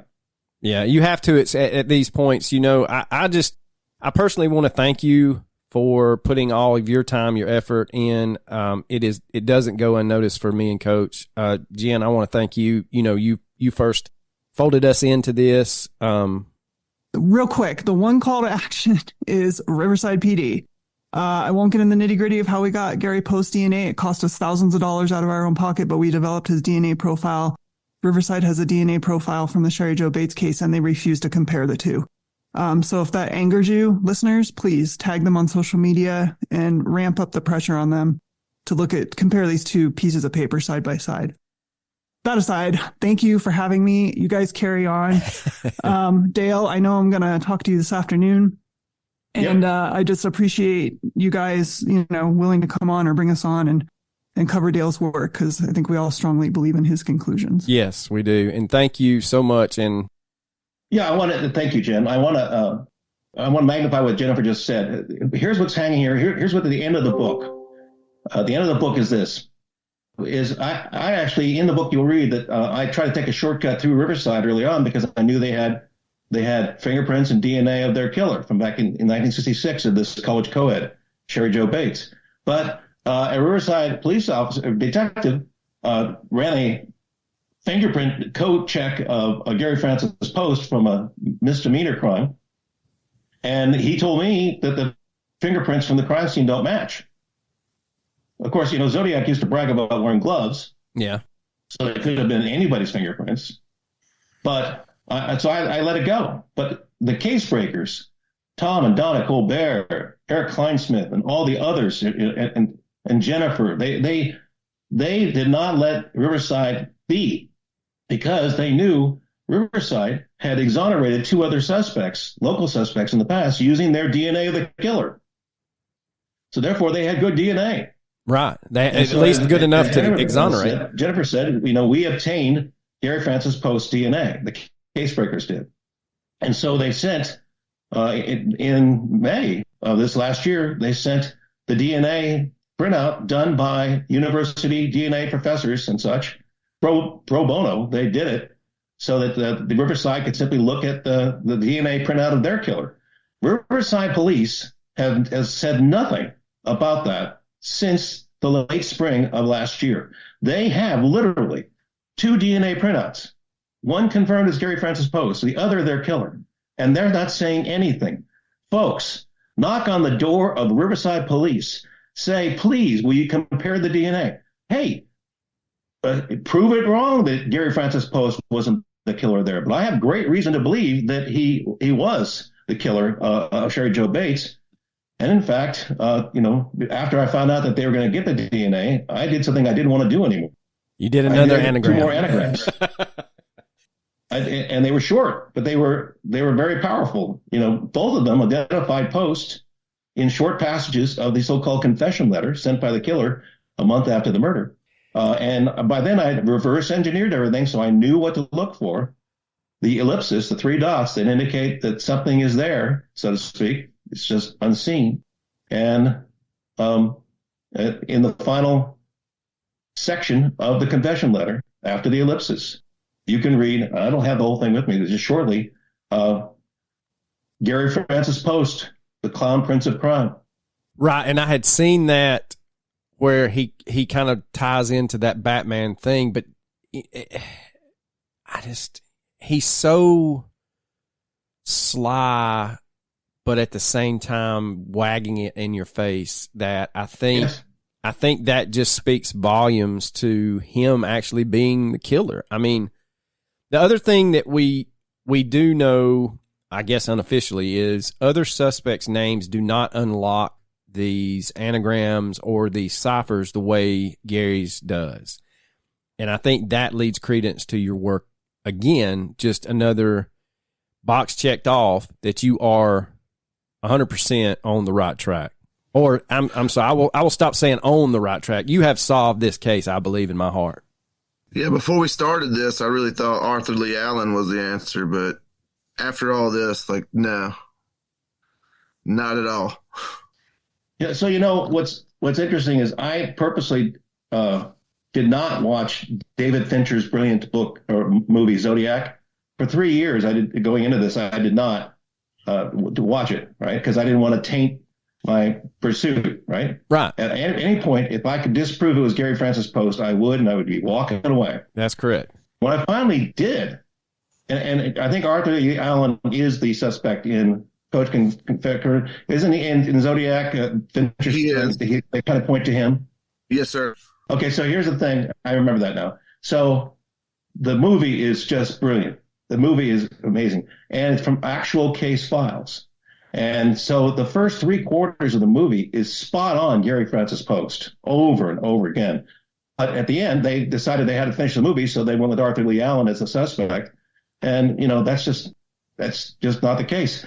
But I'd like to share this with your listeners, this thing, to the point of what Fincher did in Zodiac, and you can do by going to zodiackiller.com. Would you like to play a game? Oh, yeah. Yes. Okay, so think, folks, if you've seen the movie Zodiac, the thing starts out with the murder of the folks. One of the people were killed in Blue Rock Springs, which is where I played college golf, by the way. So I know the territory. But with that murder, and then Fincher starts by zooming in on San Francisco, and the soundtrack is Soul Sacrifice by Santana. Very clever, because Soul Sacrifice is what the police and the press did way back when, sacrificing their souls to try to catch the Zodiac Killer. And it zooms in, and here's the game coming up here. It zooms in on a postal truck, because it was all about glorifying his name, and all his crimes are all about using different iterations of the definition of post. P-O-S-T-E is simply the archaic way of spelling post. Correct. Okay, so you look at the definitions, and it's in the book, all the definitions of the word post. He's just checking off one after the other with his killings and the details of his killings. And one of them was this. So Fincher zooms in, and the postal carrier brings the mail in and puts it in the the postal bag, right? The big tray, and they start wheeling it in to the newsroom. On top is a Zodiac letter. And in the Zodiac letter, you can see clearly it was one of the actual Zodiac letters, so to speak. He writes on it, "Please rush to editor. Please rush to editor." Back then, if you wanted to get your letter to the editor, you'd write on the back, editor. You wouldn't necessarily write, "Please rush to editor." And it's certainly possible you might choose that phrase, but he did it for a reason. So I'd like your listeners to get a piece of paper and a pencil or pen, and please write out, "Please rush to editor" in big letters. I see you're doing it right now too on the Zoom. That's good. I did it last night too. Yeah, did it blow you away? Yes. Okay, so "Please rush to editor." And about 3 years in, I really started realizing that he used mini anagrams as clues to help you solve the entire letter anagram. And that's one of them. "Please rush to editor." And down below, write in big letters, "Author is elder post, P-O-S-T-E." Oh, wow. "Please rush to editor," and "Author is elder post." Good God. So you can now yeah. cross off each corresponding letter from the top line to the bottom line. And what you'll soon find is every letter is used to describe his anagram solution, which is "Author is elder post." He was confessing right there on the envelope. Yeah, and the thing is, like you and I kind of saw this when I read "Author is elder post." The elder is a direct tie to what he wanted to be called, the old man. That's right. That's right. He always chuckled when the younger man. He always insisted to the younger man, just don't call me Gary, just call me old man. And he always smiled whenever they did. And this is why. Because he's, once again, in his mind's eye, I'm still out there and I'm still not caught. And there's this famous phrase. Now, if you know that you got to solve the entire anagram, but then you find in key phrases a mini anagram that he glorifies his name. This is the Zodiac speaking. This is the Zodiac speaking. Now, folks, if you want to write that down real quick, that's great too. This is the Zodiac speaking. He started several of his letters that way. All right, that's an anagram. Remember, he was an Air Force radar guy. He was government issued. They call him a GI. Army and Air Force were GI, right? Correct. So I came up with an anagram solution for this is the Zodiac speaking. Had his GI ask Citizen Post. Had his GI ask Citizen Post. In other words, he was a GI. Now he's a citizen. And folks who are into Zodiac, and I'm really not, but folks who are into know that in 1974, Zodiac sent a letter and he signed it, "A citizen." Yeah, and that was one thing that, like, the breadcrumbs keep piling up until we've got a whole loaf of bread with these things. Like, he constantly is telling you, and I guess now that you've had some time, once you've gotten all this written down, do you really think he wanted to be caught, or do you think he was so into himself that he thought he was so smart he would never be caught? Years went by, and he was arrested for sending his wife down the staircase. Correct. On spousal elder abuse. And from that moment on, he was never out of jail in Tuolumne County until a court hearing was going to be held. This is 2017, I think it was, where the defense attorney was saying, "Hey, he's an old man. Please let him go home. His wife won't be with him anymore. She's in assisted living. He's an old man. Let him go home." And I had written letters to the Zodiac Killer in jail. And when his cellmates later told me, because they were snitches of the old man, that when my letters arrived, he started yelling, "He figured it out. He told the cops. Ah!" And then he ripped them up. Well, they put them back together, and they called me in the newsroom and said, "Hey, he's saying all this," and they started cooperating with me. And so I learned, a lot from jail. And we have, as you'll see in the book, letters that he wrote describing how he killed Donna Lass and Paul Stein, etc. And we have a lot more details. And he admitted it to these guys too, that he killed Donna Lass because of something sort of. He was upset because his brother Steve had known Donna Lass, and there was some sort of relationship there of some sort. I never got the details of it, but that's the reason why he killed her. He was trying to get some revenge, I guess maybe for his brother. I don't know. But to your point, all that happened. He was about to be let out, but I sent the jailhouse snitches 2 sworn statements, notarized, and Chris Savory's statement to Judge Donald Segerstrom, who was handling the spousal elder abuse case.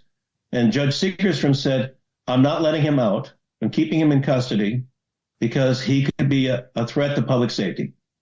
And from that moment on, Gary Francis Post never got out. To your point, did you want to get caught? Here it comes. He eventually was transferred to a secure, there's a lock on the door, assisted living center in Stockton, run by the authorities. And so he was in a nice situation there, nice and comfy, being cared for in assisted living as a 78, 79-year-old man. And Glenn Barnes, one member of the posse that started cooperating with us fully, actually assisted with the interview with the Mary Post as well. He goes to visit the old man, and Glenn Barnes says to the old man, hey, old man, are you really the Zodiac Killer? And the old man smiles and says, if I told you I was, would I be here? Nope. No, he'd be on death row. That's right. So did he ever want to get caught? He started really to go senile at some point, right? I don't know where on the spectrum and when, but he was still smart enough to know that assisted living center was much nicer than death row. You're right. You are correct. I mean, I'd never thought about that, even after reading through the book where you described that. The creep factor alone of how he handled his life after the killings just adds to that whole thing. And I won't spoil it for the readers. There's other things in the book that kind of put the cherry on top for you.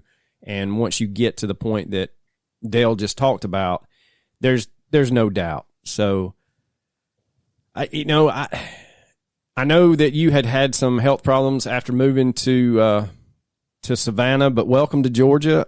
Hopefully retirement's treating you well down there. It is. Savannah is a wonderful city. Wonderful city. Great food. I mean, I think you could eat every spectrum of the menu down there and never go back to the same place twice. So, yeah, I can't thank you enough. Like I said earlier, we're just 2 teachers in Georgia, but you've got 2 people that definitely believe you have solved the case. Absolutely. I appreciate it. So for the listeners, please know we are scrambling now to get the last formatting done to put it on Amazon. So you can pick it up next week, I believe, folks, on Amazon. We are literally 99 out of 100 there. And we're just so close. We're literally like just going through their formatting. We're crossing true to the idea of the original drill. We are crossing every T and dotting every I. And we're almost there. So I invite you to read Catching Zodiac. And I've been off social media for over a year because who needs it? I'm retired, right? Right. But I just now did a Facebook page and a Twitter X page regarding this, so that folks, if they have a contact or something they want to bring up, they can do so by going there. And we will put those links on our social media as well. And as soon as the book goes live, we will give the web address. We are going to unshamelessly pimp this book as far and wide as we can. So thank you. Thank you so much for your hard work, your dedication. And I wanted to close with, I really appreciate your, teachable moment with your daughters. It's not how you bounce, it's how you bounce back. And I think in life, in general, I think that we, and the readers will see this reading through the book, you kept bouncing and you really did. You bounced back. And I am, you've got a friend in North Georgia. If you ever make it up here, we'll buy you a Bombay on the rocks with a couple of olives. So you have read the book. Okay. Yes, sir. Yes, sir. I told my wife last night, I said, this man needs stock in Bombay. It got me through it. Anyway, thank you guys. I appreciate it. No, thank you so much. Thank you. Well, all right, Coachum, you got anything else for the lovely ladies and gentlemen out there in podcast land? Oh, you know I don't. Deuces.